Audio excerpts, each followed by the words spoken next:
嚟到東京特輯嘅第3集啦。喺東京保育同發展之間點樣揾到平衡，亦都唔容易。保育建築物係咪可行呢？牽涉更多嘅因素。近年日本政府更加重視建築物嘅抗震能力，尤其喺311之後，保育要考慮更多嘅實際情況。今日講到東京唔同嘅保育項目，有啲係保育具價值嘅舊建築物啦，亦有一個截然不同，亦未必符合大家心目中原有嘅保育呢個概念，就係拆卸多年後重新復原原有嘅建築，可唔可以亡羊補牢，為社區保育文化呢？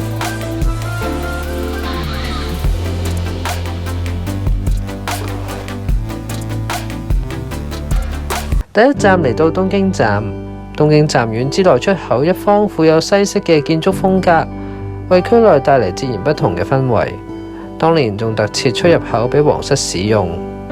東京站雖然早喺1914年啟用，不過因為建築喺2戰空襲時嚴重受損，而家嘅丸之內車站大樓係喺2007年開始進行大規模嘅復原工程嘅，歷時5年，去到2012年正式完工重開。點解先講東京站呢？因為東京站嘅建築正正代表住20世紀日本人崇尚歐洲嘅建築風格，標誌住一個時代嘅象徵，而周邊嘅建築風格固然都會受到影響啦。東京站旁邊由日本郵政重新發展嘅 KIT 綜合項目，原本係東京中央郵便局。行入 KIT 嘅商場部分，中庭位置呈三角形，感覺好開揚嘅。但係商場入邊嘅樓底明顯就唔似係1931年落成嘅建築。翻查資料，原來商場只係保留原有郵政局嘅結構不足30%，剩低嘅部分就拆卸重建，成為樓高38層嘅新式商廈。當初項目曾經就是否保留完整嘅結構，社會產生好大嘅分歧，更曾經考慮將土地嘅剩餘地積比轉移去到其他項目。不過最終日本郵政方面都係選擇現有嘅方案，只係保存郵政局嘅北面同埋東北面。而為咗確保保育建築物嘅抗震能力，必須要喺建築物嘅地庫建造隔震層。而家肉眼可見嘅保育建築，其實只係有地下部分係保持原狀嘅啫，2樓以上都係重建嘅，然後利用當初嘅材料加固之後，再將外牆重新製造出嚟。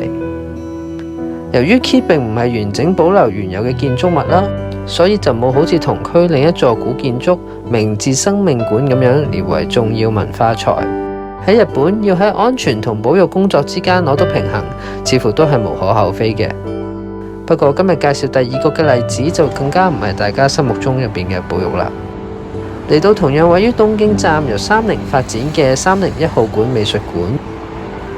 美術館附近環境舒適，設有一個戶外庭園，加上美術館採用19世紀嘅英式風格，同周邊嘅建築與別不同。不過原來呢個建築成座都係複製品嚟嘅，咁咪即係去扮古典咯。原有嘅301號館喺1894年建成，由英國建築師做Josiah Conrad設計，係30喺東京丸之內第一座西式嘅辦公室。不過呢座具倫敦風貌嘅建築，最終喺1968年拆卸。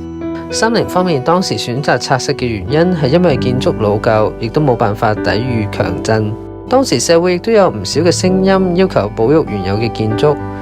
不過日本政府要去到1975年先修訂文化財保育法，開始涵蓋對傳統建築物嘅保護。當時30為咗滿足喺丸之內區對辦公室嘅需求不斷增加，不惜選擇壯士斷臂，原址重建成為30商事大廈。到咗2003年，配合東京都政府再開發計劃，30地所決定撥亂反正，重置30商事大廈，並按照最初嘅設計喺原址重建301號館。30地所喺原地重建古建築，固然唔係淨係為咗東京市容嘅着想啦。30地所當然希望因為咁樣而獲得額外嘅地積比啦，而佢嘅原因就係保護歷史嘅建築啦。咁但係項目既然係重建，咁就同保育建築物一啲關係都冇啦。不過最終政府都係以建築物作為城市更新特別地區嘅文化設施為由作出讓步，項目亦都成功獲得額外嘅地積比，發展成為301號館後方嘅商業項目 Brick Square。301號館喺重建嘅過程一絲不苟，參考過各種嘅文獻同使用各種嘅施工方法，務求忠實咁樣呈現建築。不過建築物最標誌性嘅紅磚由中國製造。建築物保育並唔容易，但喺東京亦都唔係缺乏例子嘅。最後一站我哋嚟到橫濱，喺橫濱更有一個完整保留嘅歷史建築，而家已經活化成為文化同商場嘅項目——紅磚倉庫。紅磚倉庫分為1號同2號倉庫，其中2號倉庫早喺1911年完工，較1號倉庫早2年。兩個倉庫都係用作保稅倉庫用途，喺1943年起交由橫濱海關管理。紅磚倉庫喺1989年停用，並喺1992年由橫濱市政府收購。不過倉庫並唔符合抗震嘅規定，因此倉庫經過多年嘅結構加固、翻新同維修，最終喺2002年以新形象重新示人。